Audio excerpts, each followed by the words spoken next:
Hey guys, what's going on? It is This Week in Wrestling. I am your host, Cesar Scorpio, and let's get started here with the action. As I promised, this is going to be a quick rundown, just basically what happened here during the week, and let's get started here with the action. First off, I want to go over some information in regards to some rumors that we're hearing. Paige is being threatened by the WWE, according to Wrestling Inc., to either break up with Del Rio or quit.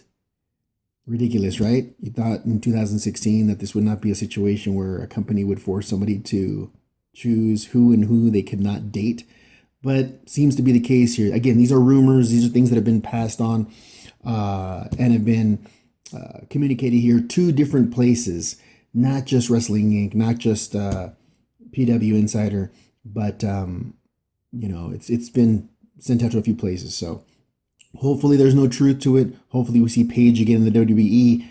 But right now, kind of sketchy. We'll see. All right, guys. Also, what happened here this week? We had Kevin Owens become the second Universal Champion, but the longest reigning Universal Champion because he lasted longer than 24 hours. This was, again, if you guys haven't seen it, with the assistance of Triple H. So where does Triple H and Kevin Owens? Kevin Owens seemed to be surprised. We'll see what the answers are here this coming Monday, just before Backlash.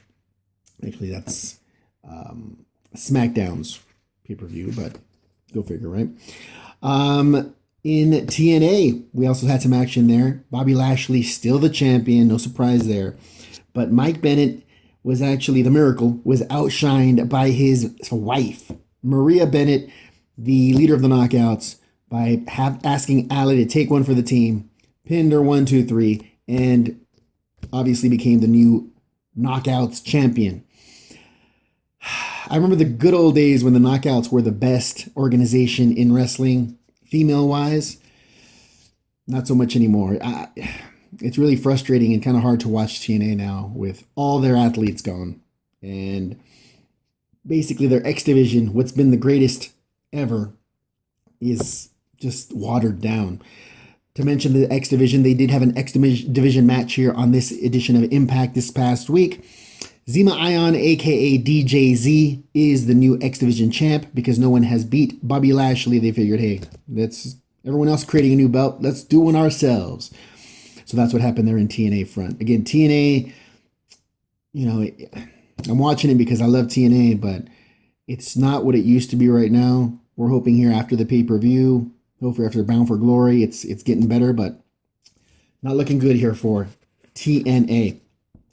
Next thing is the Backlash information, okay? So we're going to have some new tag team champions for SmackDown. American Alpha will go against the Usos here this next in SmackDown Live. Hype Brothers will go against Rhino and Heath Ledger.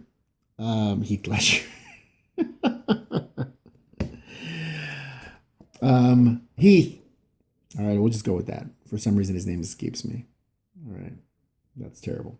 But anyway, I'm hoping they win. So we'll see. This tag team contest is lackluster. Right now, guys, the best wrestling is coming out of two places. CWC, Cruiserweight Classic, and NXT whenever they decide to have a show. I mean, it's been boring as of late if you're just watching TNA, but with their takeovers, excellent, all right? So anyway, next, let's talk about the CWC. Grand Metalik defeated Akira Tozawa, and we had Kota Ibushi defeat Brian Kendrick. Brian Kendrick, one of the great wrestlers here in the Cruiserweight division, and what happened after the match, Daniel Bryan and Kendrick embracing in tears, it was touching. I almost wanted to, but it's hopefully we see Brian Kendrick here in the WWE's Cruiserweight. I think we will, because I saw promos with him on there, but we'll see. Until it's actually live, we won't really know. Next, in the Cruiserweight Classic, will be TJ Perkins versus Rich Swann and Zack Sabre Jr. versus Noam Dar. Should be interesting, all right? What I'm really looking forward to seeing is Gran Metalik, a.k.a. Máscara Dorada, versus Ibushi. All right, because that is a match that I don't think we saw here in New Japan Wrestling. Correct me if I'm wrong, guys. but it's one that I haven't seen, and hopefully we're able to see it here soon. All right. That's it, guys. I told you this is going to be a quick little rundown here. Don't forget, Lucha Underground begins this week. Finally, right? Season 3. Oh, wait, sorry. Season 3. This week. So don't forget to check that out, guys. All right. That's all the time we have here. Till next week. Thank you for staying tuned. Next Sunday, I'll have more of a rundown as to what's going on. Now, remember, if there's pay-per-views, there will be no This Week in Wrestling because we got pay-per-views. I might change it here to the following week. But we'll see. I'll keep you guys updated on Twitter. All right. Anyway, for myself, Cesar Scorpio, thank you very much for watching. Till next time, guys. Deuces.